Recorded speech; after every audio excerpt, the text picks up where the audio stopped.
Good morning 10+2 class student. Adarsh senior secondary school Khaishargarh की online class में आपका मोस्ट वेलकम है। आज का हमारा विषय है लोक प्रशासन पब्लिक एड। इसके हमने पिछले 2 लेसन कंप्लीट कर चुके हैं। आज का हमारा लेसन नंबर है 3rd। भारतीय संघात्मक व्यवस्था अति इम्पोर्टेंट लेसन है। इसके अंदर हमें 3 क्वेश्चन बनते हैं, वो तीनों के तीनों करेंगे। आज का हमारा क्वेश्चन नंबर है 1st। इसके अंदर 3-4 क्वेश्चन बताए गए हैं।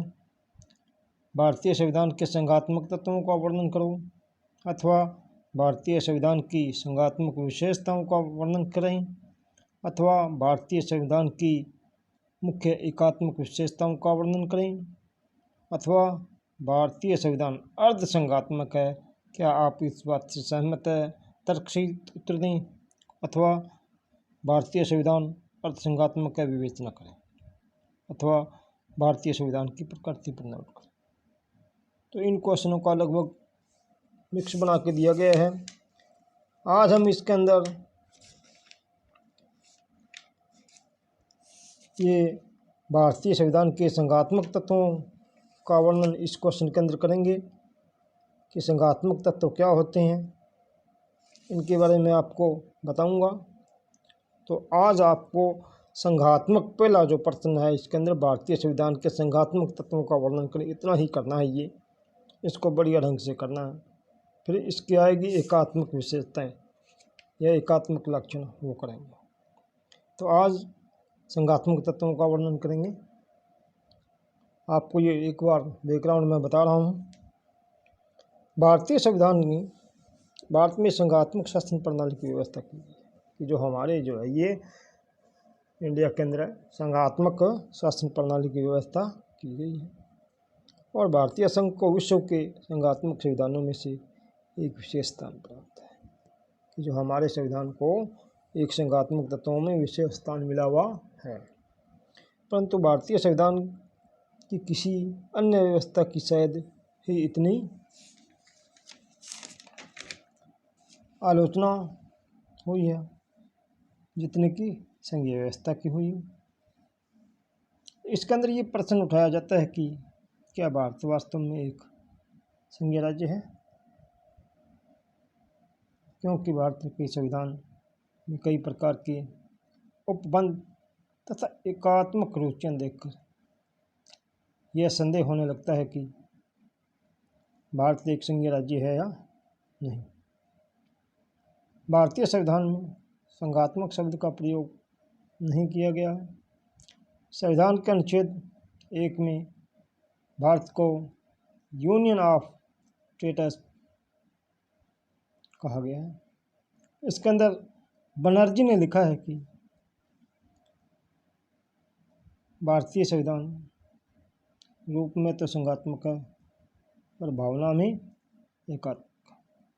दुर्गादास बसु का जो विचार है कि भारत का जो संविधान न तो पूर्ण रूप से एकात्मक है और न ही पूर्ण रूप से संघात्मक है, बल्कि दोनों का मिला जुला मिश्रण है। इस दोनों परिभाषाओं से संघ के स्वरूप पर अलग अलग मत प्रकट किए गए, परंतु वास्तविकता यह है कि भारतीय संघ का स्वरूप संघात्मक है, जिसमें संतुलन केंद्र की ओर झुका हुआ है। अब हम करेंगे इसके भारतीय संविधान के संघात्मक तत्व। इसका पहला आता है शक्तियों का विभाजन। हर संघीय देश की तरह भारत में भी केंद्र और प्रांतों के मध्य शक्तियों का विभाजन किया गया है। जो शक्तियां हैं वो केंद्र और प्रांतों को दी गई है। इन शक्तियों को 3 सूचियों में विभाजित किया गया है। पहली सूची है संघ सूची, दूसरी राज्य सूची तथा तीसरी है समवर्ती सूची। इन तीनों सूचियों को अलग अलग अधिकार दिए गए हैं। संघ सूची के 97 विषय पर केंद्र को कानून बनाने का अधिकार है। राज्य सूची में मूल रूप से 66 विषय हैं। इन पर राज्यों को कानून बनाने का अधिकार है। समवर्ती सूची में 47 विषय है। समवर्ती सूची के लिए विषयों पर केंद्र और राज्य दोनों को कानून बनाने का अधिकार दिया गया। अब शेष शक्तियाँ, जो बची हुई शक्तियाँ हैं, ये विषय जिनका वर्णन किसी भी सूची में नहीं आया, वे केंद्रीय क्षेत्राधिकार में आ जाते हैं और इन विषयों पर केंद्र ही कानून बना सकता है। नंबर 2 आता है लिखित संविधान। संघीय संविधान व्यवस्था का संघीय व्यवस्था का संविधान क्या होता है? लिखित होता है, ताकि केंद्र और प्रांतों की शक्तियों का वर्णन स्पष्ट रूप से किया जा सके। भारत का संविधान लिखित है और इसके अंदर 395 अनुच्छेद और 12 अनुसूचियाँ हैं, यानी जो हमारा संविधान है लिखित संविधान। कठोर संविधान। संघीय व्यवस्था में संविधान का कठोर होना अति आवश्यक है। भारत का संविधान कठोर संविधान है। सही है, इतना कठोर भी नहीं है कि जितना कि अमेरिका का संविधान। संविधान की महत्वपूर्ण धाराओं में संसद को 2/3 बहुमत से राज्यों के आधे विधानमंडलों के समर्थन पर संशोधन कर सकती है। यानी जो हमारा संविधान है इतना कठोर भी नहीं है और इतना लचीला भी नहीं है। नंबर 4 पे आता है संविधान की सर्वोच्चता। भारतीय संघ की एक अन्य महत्वपूर्ण विशेषता संविधान की सर्वोच्चता है। संविधान के अनुसार बनाए गए कानूनों का पालन करना प्रत्येक व्यक्ति का कार्य होता है।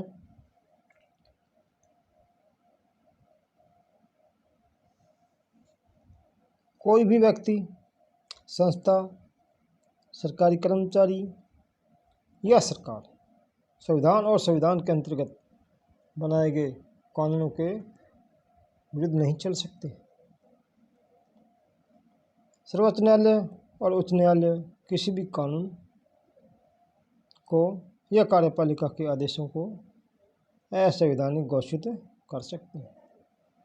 नंबर 5 पे आता है न्यायपालिका की सर्वोच्चता।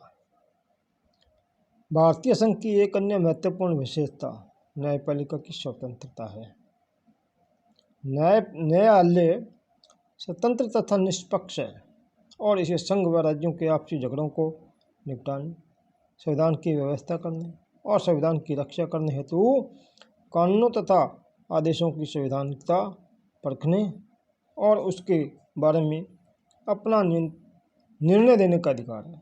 संघ और राज्यों का आपसी झगड़ा सीधा इसके पास आता है, किसी अन्य न्यायालय में नहीं ले जाया जा सकता। इसके द्वारा दी गई संविधान की व्याख्या सर्वोच्च और अंतिम मानी जाती है। नंबर 6 पे आता है द्विसदनीय व्यवस्थापिका।